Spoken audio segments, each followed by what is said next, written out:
Hey folks, welcome to Head, Heart, and Hustle, the podcast for creatives. I'm Alan Plummer, your host, and as always, thank you for listening.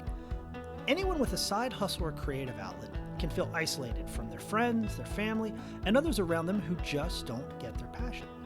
That's why Head, Heart, and Hustle exist, to help you feel motivated, learn, and just get a nice pick-me-up of creative energy from other people like yourself. Now, every episode, I interview a creative individual who doesn't just pretend to be creative. They've rolled up their sleeves and are producing great things because they need to. They know that being creative is part of who they are. Does that sound familiar? Great, then you're in the right place. Now, today we have an interview with Brandy Mann. Brandy is a fellow social media professional. She and I met through an organization that we both belong to, and she has a bit of an interesting background. She's not someone you would define as a traditional creative. She doesn't have a liberal arts degree, and in fact she's trained in STEM and originally started out as an engineer, but she's had some unique life experiences that have led her to writing and blogging and taking a creative approach to dealing with certain things that have happened into her life, and as a result of that has built up a kind of a unique community. So I don't want to give away too much. I'll let her speak for herself, but we had a great conversation. I happened to be visiting family down in Raleigh, North Carolina, which is where she lives and works. So I stopped by her office and had a nice chat with her. So let's dive right in. Hope you enjoy. So Brandy, how are you? I'm good. It's good to see you. It's I should say for our listeners, we are sitting here in your office in Raleigh. I'm actually on the road this week for the holidays, so we're coming from Raleigh from North Carolina, and thank you for making time to sit and chat with me today. I appreciate it. Sure thing. Yeah.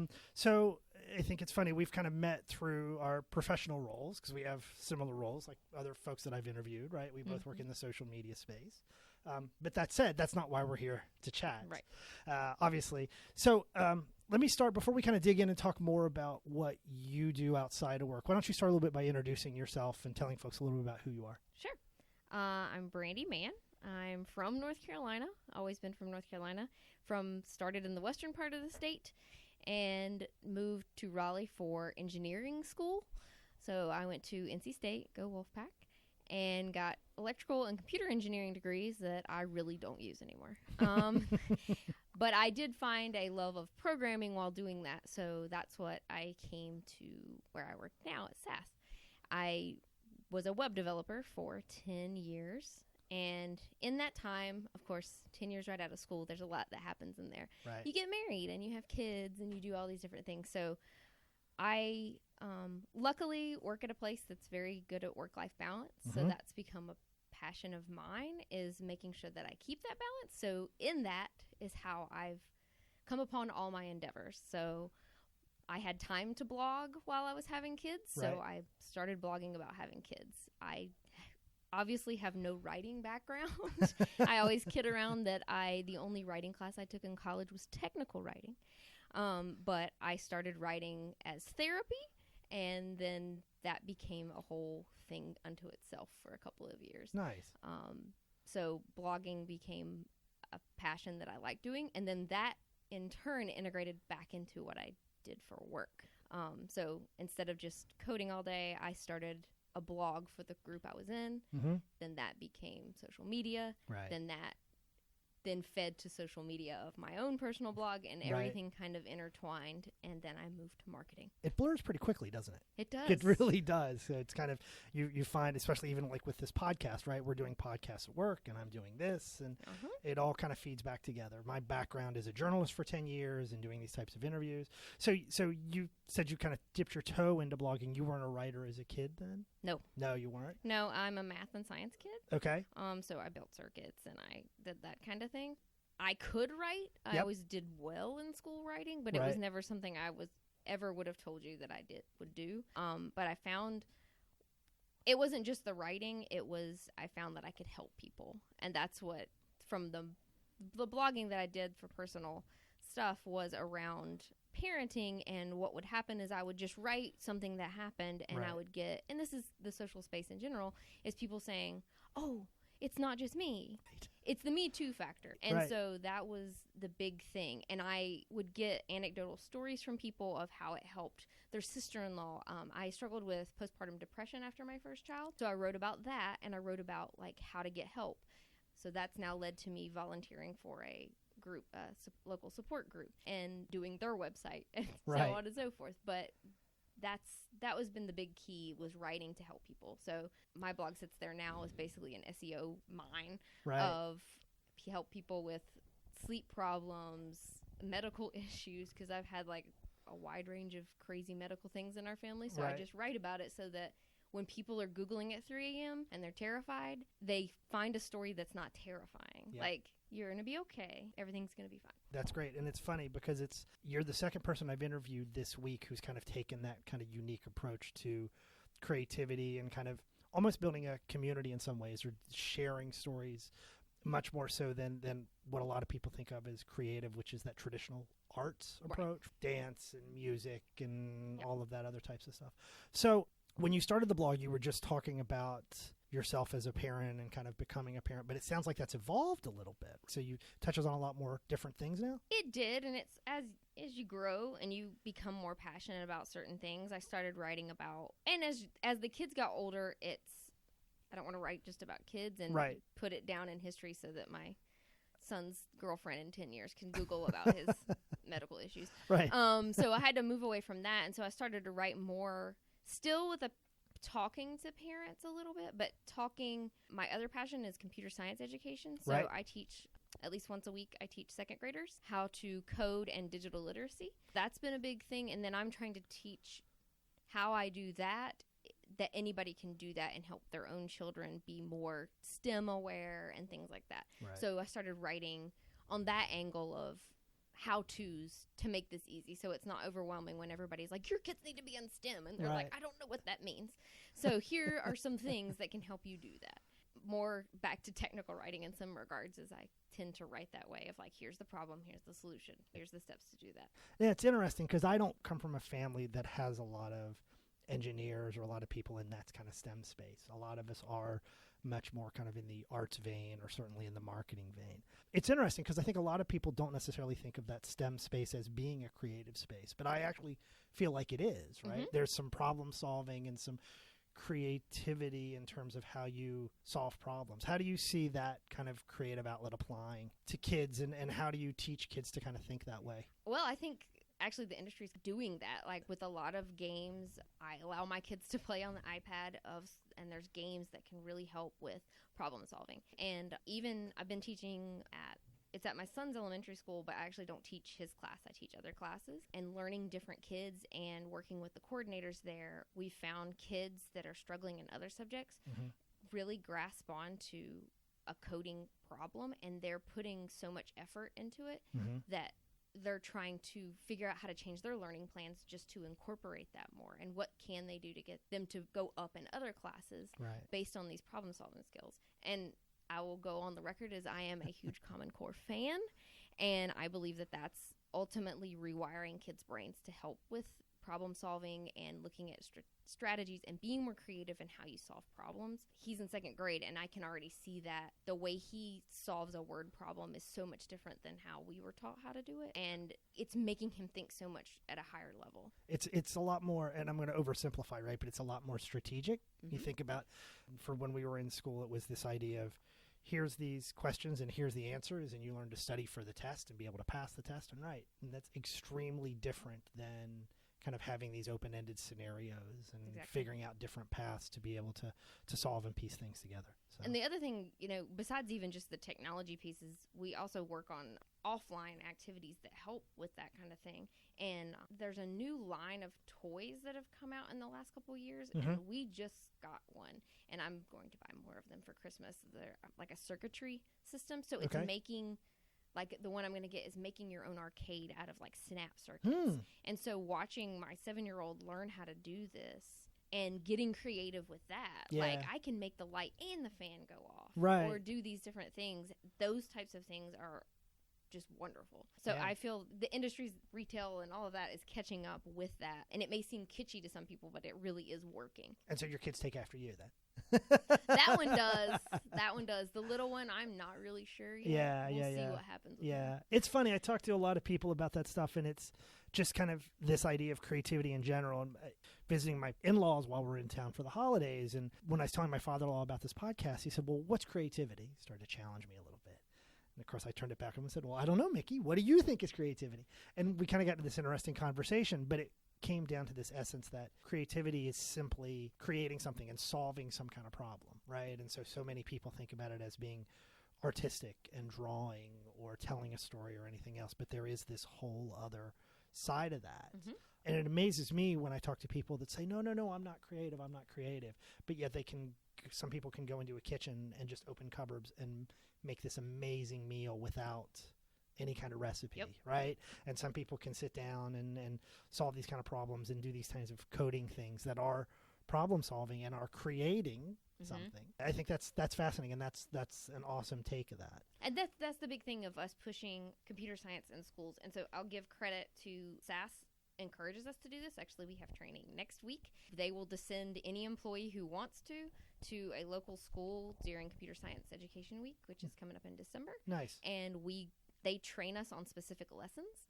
So we have some basic coding lessons, so you can use code.org to teach kids. Okay. Or we have Sphero robots, and we just came out with a new app called Code Snaps that it's for kids to program a Sphero robot from their iPad. Wow. So they're going to be teaching us how to do that and go out and teach that in the schools. But the big thing is watching these kids is showing them relatable things of that you can be creative in this space. Like, yes, an algorithm is a set of steps, but that steps could be different for everybody. Right. And that's been the big key thing. And then, again, like Code.org and things like that, they've worked with Disney and they work with Minecraft to make it kitschy enough that the kids get interested, but then they really get into it, and then they want to see the nuts and bolts. And that's the exciting part for That's me. the wow. Yeah, that's awesome.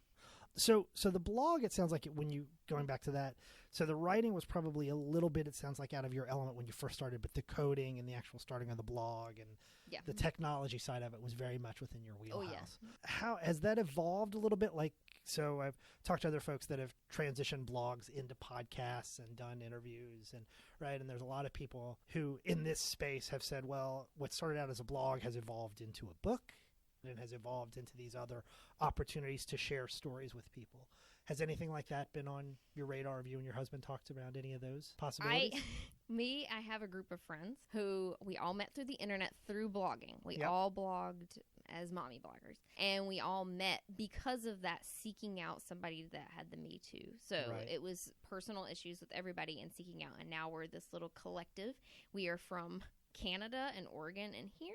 Nice. And we meet once a year, and we come up with all kinds of ideas all the time of like these group blogs to solve problems. And I think it all comes down to time anymore. Sure. And Yeah. so one of us she's going to be starting a podcast about the basics of politics. So she went to school for political science, and it was getting questions, especially with the Canadian election cycle and then ours, getting a lot of questions from people that were like, explain to me what a comptroller is, or explain how does this work? I don't understand the Electoral College. That's one. Yep. Or like, how do I talk to a representative? Like these types of things that are the basics that people are too scared to ask. So my newfound interest is helping support her efforts in that, because I believe in that, and that's going to be a great thing. So helping her out. So that's the kind of group community. How can we be creative? Because we're all in different like marketing, online learning kind of space. And so we all bounce the ideas off each other. So there's a big creative space that we in our phones. And it helps a lot, right? It helps a lot. I mean, the idea for this came about was from conversations that I have with my own friends in my own network. And I wanted to bottle lightning. Right? Because you have these conversations. Exactly. And they're really helpful for creating drive and kind of this creative energy, but eventually it wears off,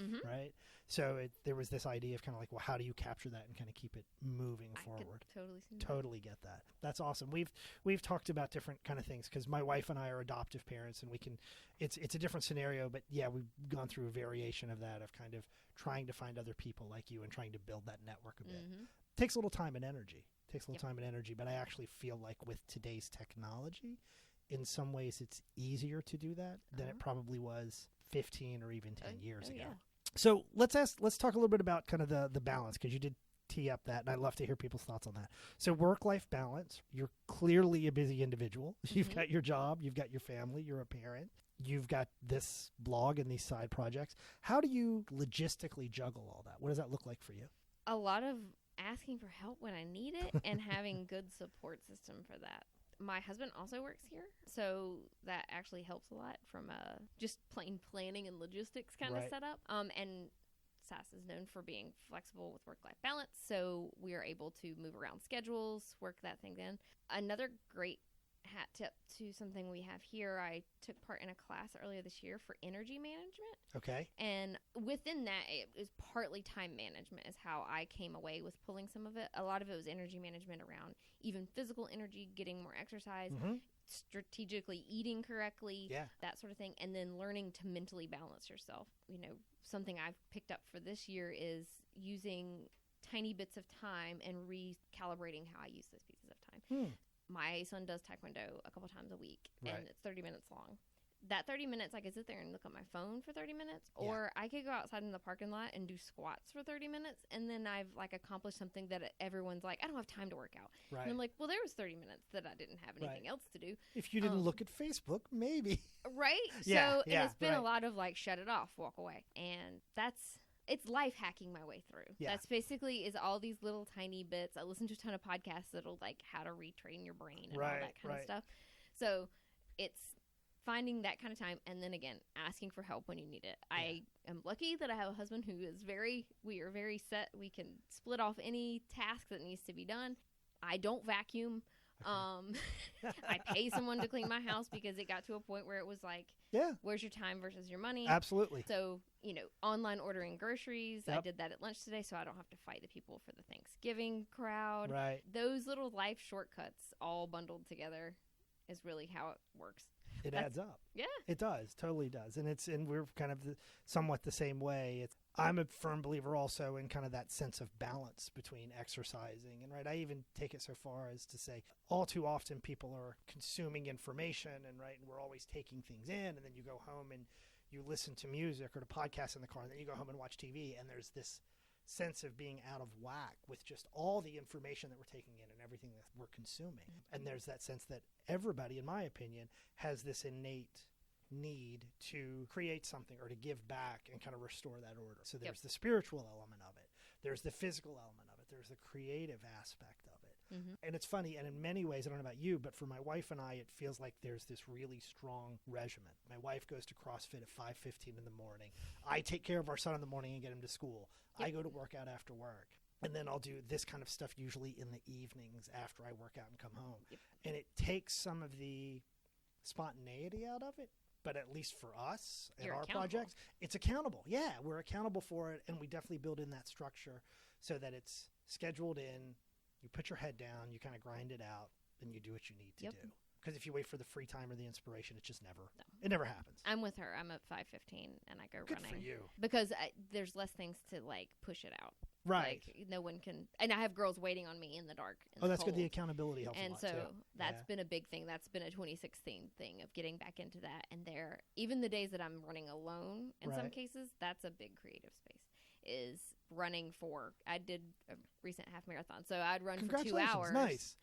I'd run for 2 hours by myself, and you can come up with all kinds of stuff. Because you can't be looking at your phone. You could listen to music or a podcast, but I usually put on something very monotone in the background, and then I could think about... Your brain just kind of resets. I mean, I make all kinds of things on the honey-do list for that, you know. I'm sure your husband loves it. It's okay, great. No, I totally, completely get that, and I think it's wonderful to kind of carve that space and that time in.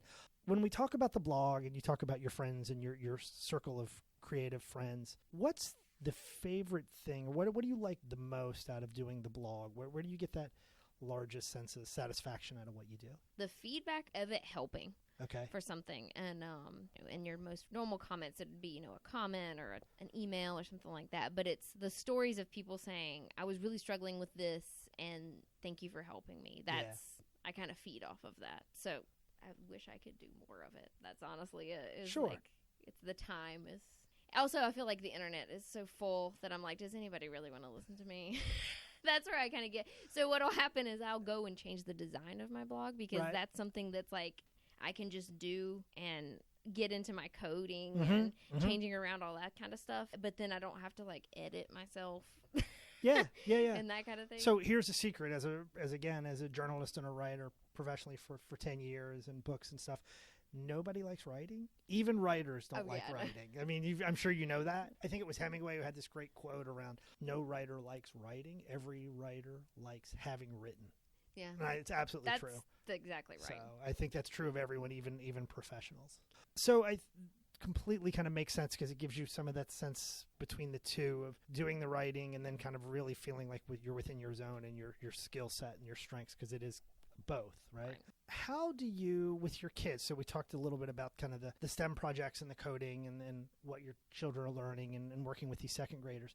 How do you help these kids define success in that area? Like, we ask a lot of people what creative success looks like for them. How do you help them kind of understand that aha and what they should be looking to get out of that? I think it's a little more abstract.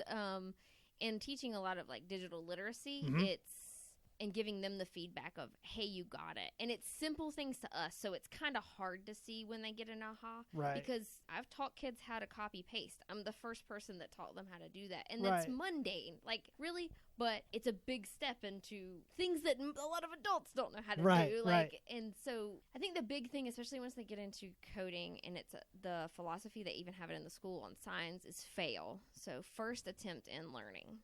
It's okay to fail. That's been the big thing of, especially when they get into just trying to do something. And we always show the example of every coder probably maybe 5 times in their life it's been right the first time. Like, that's not how it works. And teaching kids that that's okay is, I think, a huge step in a lot of ways of there's not just a one answer to this. You can get at it from different angles, and nothing broke. Nobody died. Right. Because you did that and you just try again. That's okay. Yeah. And that's a huge shift for people because for a long time, that's not how our education system has worked. Yeah. It's study for this test and learn the answers and regurgitate them and spit them back out. Right. I use the same kind of language at work when we're trying to be agile and trying to create stuff. My thing is test and learn, and you experiment. And if it falls apart, look, the world didn't end. Things didn't blow up. That's a big thing from coming from R&D into marketing. And I've been in here 2 years now, and I just recently put my finger on that the way I'll implement a program is trial and error. Yeah. And some people, it takes them, they just want 6 months of talking in a meeting about it. Right. And we just need to move. Yeah. Just try it. It's not going to hurt anybody to just try it. And that's some of the good thing about social is being able to just, one tweet is just one tweet. It's okay. And getting people to be, let's just see what happens. And if that works, then that's great. If it doesn't, then okay. That's been a big, I think, a shift in my brain is wrapping around how people are thinking differently. Yeah, and that fear of getting, and that fear that drives paralysis that keeps you from kind of moving on things. Yep. Yeah, I think that happens a lot, especially in set cultures and set companies. It's easy to kind of be concerned to make that first move. What advice would you have given yourself at 20 or 21, thinking like a senior in college? Take more writing class? No, probably not. More communications classes. So that's just a general thing that I feel more people need more skills in. Yeah. Especially coming from an R&D world. My husband's in IT, and he sees it as well. That lack of being able to communicate. Sometimes even in my old role, I would be the nerd translator, and it's a funny way to describe it, but me and another friend of mine were talking about that. She just moved to a new company, and that's how she built the new job she had. And I said, we really need to come up with a term for this, because we're people that train technically, but we can actually talk to people. We don't talk in very technical language. We can make crazy analogies of things and get it to another group of people, another complete different business unit, and sell a concept. And I think that's a skill set that we're lacking. And I don't know where that lands, if that's a college thing or I actually think that's a talent. When I was a financial journalist, one of the things I became known for was being able to take complex financial concepts and translate that into layman's terms.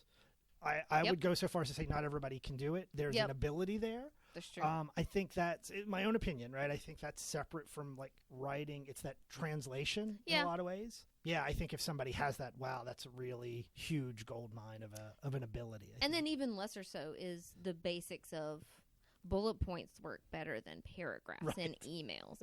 That level of understanding, which that's some just technical training that I think could go on. But I think I didn't realize that probably coming out of school, how much that was going to be, how important that would be. And I will give it to state. They did require us to take things like you had to take public speaking and you had to take technical writing. So there was pieces of it there. And there's some people that I look at and I'm like, clearly you did not have that.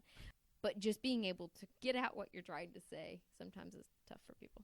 Yeah, or getting people to kind of understand it, right? It's the old adage of whether or not it's six to stick or whatever. Sometimes you have to say things in different ways. And you have to get creative about it. Yeah, you absolutely do. That's the big thing in communications. I mean, we're in communications, but even the programs that we run, I worked with creating or getting tools to help us create better newsletters. And it seems like silly and trivial on a checklist of your objectives or something. Yeah. But that's made huge leaps and bounds because people will come back to us and go, I don't read big emails, but you guys make it fun and interesting. And a lot of it's creative. Like we have someone on our team who can create GIFs pretty easily. So let's just make those. So keeping people engaged and keeping our team with the creative flow too is a big piece of it. And not be stale. So how do you guys do that as a team? I think just hanging out with each other, honestly. We're just constantly in contact and sharing wins and fun things, and we all have each other's back. So, we can send over this email to another one and go, what would you do to punch this up? I mean, we're lucky in that regard. We all just kind of ooze it. Right. And it sounds like it's an environment where it's okay for folks to experiment, and it's kind of, this gets to be an overused word, but that idea of it being safe to fail, right? Like you talked about earlier. Yeah. It's the same type of thing, right? So it may not be one tweet like you alluded to before, but it's one communication, and you can take these little baby steps, right? Yeah, and I think there's something to be said for that type of environment where people can kind of do that. So this has been great. I didn't have any other questions. I think we should probably wrap up by letting you put a plug in for your stuff, obviously, and you can share with people how they can find your blog and find what you're working on and anything else that you've got on your plate. You can follow either of my personalities on Twitter. There is the professional Brandy version that is at Brandy E. Mann with 2 N's, or my personal mom life is at Manly Mama, so MANNLYMAMA. So that's the start of where I started blogging, created that persona, then needed a professional persona with less cursing. Because we can't live in the social media space and not necessarily have a professional presence. I know. And the blog is? Manly Mama, the same, so MANNLYMAMA. .com. Yep. Got it. Well, thank you. This has been awesome. Yeah. Thank you for taking time out this Thanksgiving week to sit down. Sure thing. Definitely appreciated it. And we'll, I guess, be in touch soon. All right. Thanks. All right. Thank you, Brandy, for doing that interview. I certainly enjoyed it, and I appreciate you taking time out of your day to sit down and chat with me. As she mentioned, you can find Brandy on Twitter. There's actually 2 handles for her, right? She has her blog and a handle for that. That Twitter handle is Manly Mama, MANNLYMAMA. Likewise, the actual website for the blog is manlymama.com. She also has a professional Twitter handle, since she does social media for a living like I do, and that is Brandy E. Mann, MANN. So I hope you enjoyed it. It's certainly a unique take on creativity when you get somebody with a STEM education and somebody who acknowledges that their writing background is technical writing. Certainly a pivot for her to be doing this stuff, but really enjoyed her conversation. Hope you got a lot out of it, and we'll see you next time. Thanks.